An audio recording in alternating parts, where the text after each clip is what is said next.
அனைவருக்கும் வணக்கம். Doctor R S. Krishnan பேசுகின்றேன். வாழ்க வளமுடன். நாம் ஆரோக்கியமாக வாழ நல்ல பழக்கவழக்கங்களை பற்றி இந்த தொடரில் பார்ப்போம். ஒரு செயலை திரும்ப திரும்ப செய்வதே பழக்கமாகும். இவ்வாறு செய்வதே வழக்கமாகி விடுவதால் அது பழக்க வழக்கம் எனப்படுகிறது. நம்மை அறியாமலேயே பல செயல்களை நாம் பழக்க வழக்கங்களாக்கி கொண்டுள்ளோம்.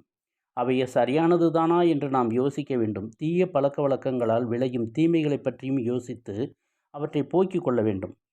அறிவுரைகள் அல்ல, உபதேசங்களும் அல்ல, நான் கூறுவை அனைத்தும் ஆலோசனைகள் தான். இவற்றை நீங்கள் நன்றாக புரிந்து கொள்ள வேண்டும். அவை உணவு, உடல், மனம், தினசரி செயல்பாடுகள் போன்றவற்றை குறித்தவை. நாம் செய்யும் செயல்கள், செயல்படும் விதங்கள் ஆகியவற்றை பற்றி யோசித்து நல்லவற்றை நடைமுறைப்படுத்தி அதன் மூலம் நம்மை நன்மை அடைய வேண்டும் என்பதுதான் நான் உங்களுக்கு வழங்குகின்ற ஆலோசனைகள். முதலாவதாக, பிராணசக்தியை வீணாக்கக்கூடாது. நாம் இயற்கையோடு இயைந்து வாழ்ந்தால் நம்முடைய உடல்நிலையின் சமநிலை தவறாது. இன்றைய வாழ்க்கை சூழலில் நம்மால் அவ்வாறு செய்ய முடிவதில்லை. எனவே நோய்கள் வருகின்றன. காலையில் படுக்கையை விட்டு எழுவதிலிருந்து இரவு படுப்பது வரையில் எதுவும் சரியான நேரத்தில் நடைபெறுவதில்லை. உணவு பழக்கங்களும் பெரும்பாலும் செயற்கை முறையாகவே உள்ளன. சாப்பிடும் நேரம், எதை சாப்பிடுகிறோம், என்ன குடிக்கிறோம், பசித்து சாப்பிடுகிறோமா, நேரத்தில் தூங்குகிறோமா, தேவையான அளவு தூங்குகிறோமா என்பதை பற்றியெல்லாம் யோசித்து அவற்றில் தேவையான மாற்றங்களை செய்து கொண்டால் ஆரோக்கியமாக வாழலாம். நம்முடைய உடலில் பஞ்சபூதங்களின் சேர்க்கை அதன் விகிதாசாரப்படி சமநிலையில் இருந்தால் உடலில் நோய் வராது.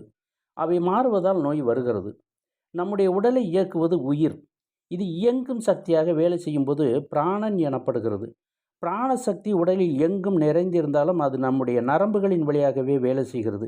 இந்த பிராணசக்தி இயற்கையில் எங்கும் பரவியுள்ளது. பிராணசக்தி இல்லாத இடமே இல்லை. விதையானது முளைத்து செடியாகி மரமாகி பூத்து காய்த்து பழுக்கும்போது அதன் பின்னிருந்து இயக்கும் சக்தி தான் பிராணசக்தி. சாந்தோக்கிய உபனிஷத்தில் வரும் சாந்தி மந்திரம் கூறுகிறது, எனது வாக்கு, மூச்சு, கண், காது, பிராணசக்தி, புலன்கள் எல்லாமே நல்ல நிலையில் இருக்கட்டும். இந்த பிராணசக்தி தான் மனித உடலின் உள்ளிருந்து இயக்குகிறது. இருதயம் துடிப்பதும், நுரையீரல் விரிந்து சுருங்குவதும், சுரப்பிகள் நீர்களை சுரப்பதும், உணவு செரிப்பதும், மலம் வெளியேற்றப்படுவதும் ஆகியவை எல்லாம் பிராணசக்தியின் செயல்தான்.